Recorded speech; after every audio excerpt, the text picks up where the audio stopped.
Isinagawa ang Peace Ride and Rally for Change bilang pakikiisa sa trilyon peso march na isang malawakang kilos protesta sa buong bansa laban sa korupsyon, partikular sa isyu ng flood control ngayong Sabado, 11 ng Oktubre sa Legazpi City, Albay.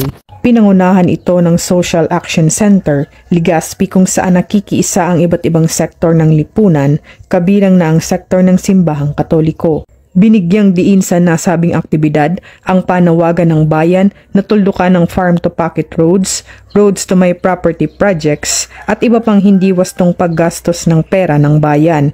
Aniya, dapat napupunta ang pondo ng bayan sa tama tulad ng edukasyon, kalusugan, infrastruktura at iba pa na makabubuti sa mamamayan at hindi lamang ng iilan.